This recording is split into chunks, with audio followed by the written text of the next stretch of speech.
इस वक्त के दोस्तों तमाम बेहद बड़ी खबरें, मुख्य समाचार आप लोगों के लिए लेकर के आए हैं दोस्तों, जहां पर एक एक करके चलेंगे तमाम बेहद बड़ी खबरें, मुख्य समाचार आप तक आगे इसी वीडियो के माध्यम से पहुंचाएंगे।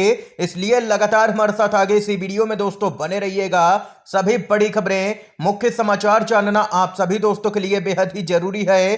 तो वहीं दोस्तों खबरों की तरफ बढ़ने से पहले अगर आप लोग भी इंडिया गठबंधन और राहुल गांधी के समर्थन में खड़े हैं तो दोस्तों अभी इस वीडियो को लाइक कीजिएगा और कमेंट बॉक्स में कमेंट जरूर कीजिएगा दोस्तों #वी सपोर्ट इंडिया। दरअसल दोस्तों पहली बड़ी खबर बताते चलें।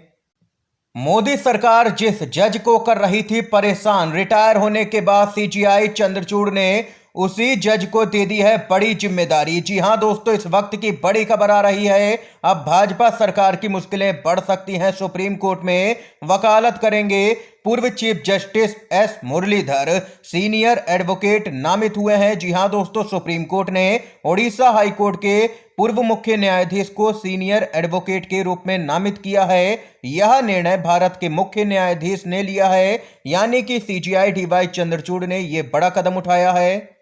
दरअसल दोस्तों बताते चलें, जस्टिस एस मुरलीधर का नाम तब काफी चर्चा में आया था जब साल 2020 के दिल्ली दंगों के दौरान उन्होंने दिल्ली पुलिस को बीजेपी नेताओं अनुराग ठाकुर, कपिल मिश्रा, प्रवेश वर्मा आदि के खिलाफ एफआईआर दर्ज करने पर फैसला लेने का आदेश दिया था। और वहीं पूरे मुद्दे पर हाल ही में यहां पर उन्होंने कहा है कि वे इस चीज से अनजान हैं कि दिल्ली दंगों के उनके फैसले से केंद्र सरकार को आखिर क्या परेशानी हुई, जिसकी वजह से उनका आनन फानन में ट्रांसफर कर दिया गया। उन्होंने आगे कहा है कि उनकी जगह पर कोई और भी जज होता तो इसी प्रकार का निर्णय लेता, क्योंकि वह सही फैसला था। इसके साथ ही एक और बड़ी खबर बताते चलें। 2024 के चुनाव से पहले नितिन गडकरी के जीवन पर फिल्म, मायने क्या है आइए जानते हैं। जी हां दोस्तों, 2019 के चुनाव से पहले एक फिल्म पीएम नरेंद्र मोदी आई थी और अब 2024 के चुनाव से पहले फिल्म गडकरी आई है। 2019 वाली फिल्म पीएम मोदी के जीवन पर आधारित थी, तो नई वाली केंद्रीय मंत्री नितिन गडकरी के जीवन पर। इन दोनों ही नेताओं के बीच में हाल ही में लगातार यहां पर दूरियां बढ़ती हुई देखी गई हैं। और वहीं आप लोगों को यहां पर बताते चलें, नितिन गडकरी की फिल्म का आना चौंकाने वाला है, खास करके इसलिए कि पिछले एक साल से ज्यादा समय से ऐसी खबरें आती रही हैं कि बीजेपी में उनको लगातार दरकिनार किया जा रहा है और गडकरी के भी कुछ खरे खरे बयान आते रहे हैं। चौंकाने वाली दूसरी बात यह भी है कि प्रधानमंत्री मोदी के कार्यकाल में किसी नेता को, और वह भी उनकी ही कैबिनेट के किसी मंत्री की बायोपिक बन गई और रिलीज भी होने वाली है। और वहीं क्योंकि माना जाता है कि मौजूदा समय में ऐसा कोई भी सम्मान प्रधानमंत्री मोदी को ही दिया जाता रहा है। और वहीं हाल ही में गडकरी ने कहा था कि वे आगामी लोकसभा चुनाव में कोई भी बैनर पोस्टर नहीं लगवाएंगे। जिसको भी वोट देना है वो देगा, जिसको नहीं देना है वो नहीं देगा। उनके इस बयान को पार्टी से उनकी दूरी के संकेत के तौर पर भी समझा गया। और ये यहां पर दोस्तों बड़ी खबर सामने निकल के आई है। आने वाले चुनाव में यहां पर गडकरी मुश्किलें बढ़ाते हुए नजर आएंगे भाजपा की। इसके साथ ही एक और बड़ी खबर आ रही है। Prevention of money laundering act यानी कि पीएमएलए के तहत ईडी की शक्तियों को चुनौती देने वाली याचिका पर सुप्रीम कोर्ट करेगा न्यायिक समीक्षा। मोदी सरकार को दे दिया है बड़ा झटका। पीएमएलए के तहत ईडी की शक्तियों को चुनौती देने वाली याचिका पर सुप्रीम कोर्ट न्यायिक समीक्षा करेगा। सुप्रीम कोर्ट ने इस मामले में केंद्र सरकार की फिलहाल सुनवाई न करने की मांग को ठुकरा दिया है। केंद्र सरकार का कहना था कि इस मामले में रिव्यू याचिका लंबित है, लिहाजा अभी कोर्ट इसे ना सुने। लेकिन सुप्रीम कोर्ट ने केंद्र सरकार की इस मांग को ठुकरा दिया है और कहा है कि पूरे मामले पर सुनवाई होगी। पूरे मामले पर सुप्रीम कोर्ट का कहना है कि पीएमएलए के प्रावधानों की जांच राष्ट्रीय हित में हो सकती है। दरअसल दोस्तों सुप्रीम कोर्ट में याचिकाओं में पीएमएलए के तहत अपराध से हुई आय की तलाशी, गिरफ्तारी, जब्ती, जांच और कुर्की के लिए ईडी को उपलब्ध शक्तियों के व्यापक दायरे को चुनौती दी गई थी। और अब यहां पर 22 नवंबर को पूरे मामले पर सुप्रीम कोर्ट करेगा सुनवाई। और यहां पर एक बड़ा झटका ईडी की शक्तियों को लेकर के केंद्र सरकार को सुप्रीम कोर्ट दे सकता है। इसके साथ ही एक और अपडेट की तरफ बढ़ते हैं। राहुल गांधी ने भरी है हुंकार, प्रेस कॉन्फ्रेंस करके कहा कि हमारी सरकार आते ही अडानी को बेनकाब करेंगे, पूरे मामले में निष्पक्ष जांच करके सभी दोषियों को भेजेंगे जेल में। जी हां दोस्तों, आप लोगों को बताते चले, राहुल गांधी ने बड़ा बयान दिया है और कहा है कि अडानी का कोयला इंडोनेशिया से भारत पहुंचते पहुंचते 12,000 करोड़ महंगा हो जाता है। ये पैसा अडानी बिजली बिल बढ़ा करके लोगों की जेब से खुलेआम चोरी कर रहे हैं और वो चोरी से डरते क्यों नहीं हैं, इसका भी जवाब है क्योंकि प्रधानमंत्री खुद उनकी रक्षा कर रहे हैं। ये राहुल गांधी ने बयान दिया है। दरअसल दोस्तों, आप लोगों को बताते चले क्या है पूरा मामला। अडानी इंडोनेशिया से कोयला खरीदते हैं और जब तक कोयला भारत पहुंच पाता है तब तक उसकी कीमत दोगुनी हो जाती है।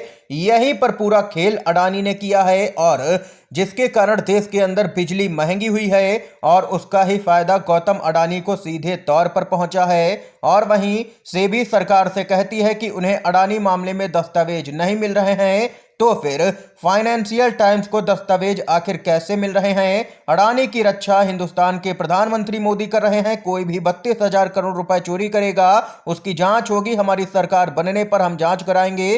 राहुल गांधी का बड़ा बयान आया है दोस्तों। अगर आप लोग भी मानते हैं कि राहुल गांधी के नेतृत्व में सरकार बनने जा रही है तो वीडियो को लाइक कीजिएगा। एक और अपडेट बताते चलें, सपा के नेता आजम खान सजा पर बोले, इंसाफ और फैसले में अंतर होता है। दूसरी बार परिवार के साथ गए हैं जेल, अखिलेश यादव ने भाजपा को घेरा। जी हां दोस्तों, सपा के नेता आजम खान को बेटे अब्दुल्ला के फर्जी जन्म प्रमाण पत्र के मामले में 7 साल की सजा सुना दी गई है। आजम खान के साथ ही उनकी पत्नी और बेटे को भी 7-7 साल की सजा सुनाई गई है। सजा के बाद तीनों को जेल भी भेज दिया गया है। सजा सुनाए जाने के बाद आजम खान ने अपने चिर परिचित अंदाज में कहा है कि इंसाफ और फैसले में बहुत अंतर होता है। यह इंसाफ नहीं है, मात्र फैसला हुआ है। वह फैसला हुआ है जिसे पूरा शहर कल से जान रहा था। मीडिया से लेकर के हर शख्स को यह पता था कि हमें कितनी सजा होगी, बस हमें आज बताया गया है।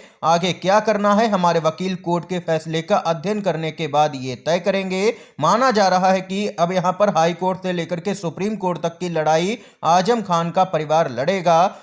ये यहां पर दोस्तों खबर आई है। एक और अपडेट की तरफ बढ़ते हैं। बीजेपी सरकार महंगाई पर काबू पाने में पूरी तरह से नाकाम है। पीएम मोदी के रिटायरमेंट के बाद ही मिलेगी राहत। कांग्रेस पार्टी का बड़ा हमला। जी हां दोस्तों, कांग्रेस ने बढ़ती हुई महंगाई को लेकर के केंद्र की मोदी सरकार पर जमकर के हमला बोला है। कांग्रेस के नेता जयराम रमेश ने कहा है कि प्रधानमंत्री नरेंद्र मोदी महंगाई को नियंत्रित करने में पूरी तरह से विफल रहे हैं और लोग अब उन्हें रिटायर करने जा रहे हैं। बताते चलें आप लोगों को, यहां पर एक्स पर एक पोस्ट में कांग्रेस के नेता जयराम रमेश ने कहा कि प्रधानमंत्री के आंकड़ों की तमाम चालाकी के बावजूद मोदी निर्मित मुद्रास्फीति की खबरें हर दिन सामने आ रही हैं। त्योहारी सीजन में जिन चीजों की सबसे ज्यादा जरूरत होती है उनके दाम आसमान छू रहे हैं। महंगाई और भी बढ़ने की आशंका है। केंद्र सरकार महंगाई पर नियंत्रण नहीं कर पा रही है, इसलिए अब यहां पर जनता ने तय कर लिया है कि पीएम मोदी को यहां से सत्ता से हटाना है। ये यहां पर कांग्रेस के नेता जयराम रमेश की तरफ से आया है बड़ा बयान। आप लोगों के अनुसार जयराम रमेश का बयान सही है या नहीं, अपनी राय भी कमेंट बॉक्स में कमेंट करके जरूर बताइएगा। इसके साथ ही एक और अपडेट की तरफ बढ़ते हैं। बड़ी खबर दोस्तों सामने निकल के आ रही है छत्तीसगढ़ विधानसभा चुनाव से, जहां पर कांग्रेस पार्टी ने आधी रात को प्रत्याशियों की दूसरी लिस्ट जारी की है।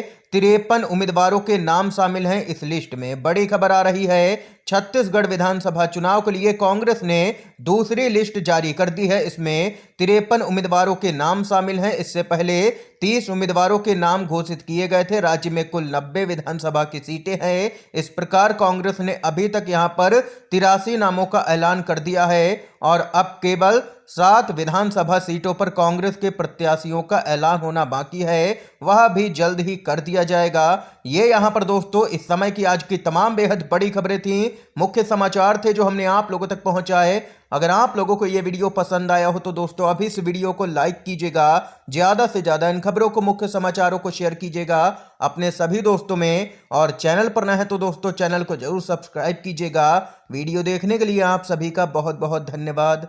जय हिंद, जय भारत।